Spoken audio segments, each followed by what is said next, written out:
Hi hello అందరూ బాగున్నారా? ఇవాళ మా టిఫిన్ వచ్చేసి మైసూర్ బోండాలు గోధుమ పిండితో పెరుగు బాగా చిలకొట్టేసి దానిలో ఒక గ్లాసు గోధుమ పిండి కలిపేసి పెరుగు ఒక గ్లాసు తీసుకొని గోధుమ పిండి కలిపేసుకుంటే నానబెట్టి ఉంచుకోవాలి. దానిలో 2 పచ్చిమిరపకాయలు కొంచెం అల్లం ముక్క తరిగి వేసుకుని లైట్గా నానబెట్టి ఉంచుకోవాలి.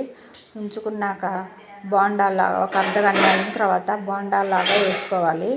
బోండాలు వేసుకుంటే చాలా క్రిస్పీగా చాలా కొంచెం బియ్యపిండి కూడా కలుపుకోవాలి. మర్చిపోయాను, బియ్యపిండి కూడా కలుపుకున్నాక 2 టేబుల్ స్పూన్లు బోండాలు వేసుకోవాలి.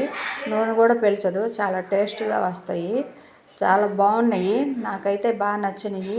మీరు కూడా ట్రై చేసి ఉంటే చెప్పండి కామెంట్ రూపంలో. నేనైతే ట్రై చేస్తూ ఉంటాను. నేనైతే వేసుకుంటున్నాను, మీరు కూడా ట్రై చేస్తే నాకు చెప్పండి, కామెంట్ చేయండి. అదిగో వేసుకున్నాక దానిలోకి పల్లీ చట్నీ అయితే చాలా టేస్ట్గా ఉంటుంది. పల్లీ చట్నీ చేసుకున్నాను, అదిగోండి వేసుకున్నాను. ఇవాళ మా రెసిపీస్ వచ్చేసి క్యాబేజీ పప్పు. మళ్ళీ చాలా బోండాలు, బోండాలు చూసారా ఎలా వచ్చినాయో? చిన్న చిన్నవి వేసుకోవచ్చు, పెద్ద పెద్దవి వేసుకోవచ్చు, మన ఇష్టం, ఎలా అన్నా వేసుకోవచ్చు. చాలా టేస్ట్గా వచ్చినాయి బోండాలు, చాలా బాగున్నాయి.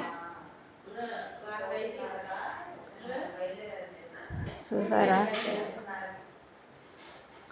ఇవైతే మా రెసిపీస్ వచ్చేసి పక్కనే కుక్కర్ పెట్టేశాను కదండి. క్యాబేజీ పప్పు, మా అబ్బాయికి డ్యూటీ టైం అవుతుంది, క్యాబేజీ పప్పు వండేసాను. చిలకడ దుంపలు ఉడకేయటానికి పక్కన పెట్టి ఉంచాను. చిలకడ దుంపలు ఉడకేస్తాను మా హబీబాబుకి. ఇదండి ఇవాళ మా మెనూ వచ్చేసి. లైక్ చేయండి, షేర్ చేయండి, సబ్స్క్రైబ్ చేసుకోండి.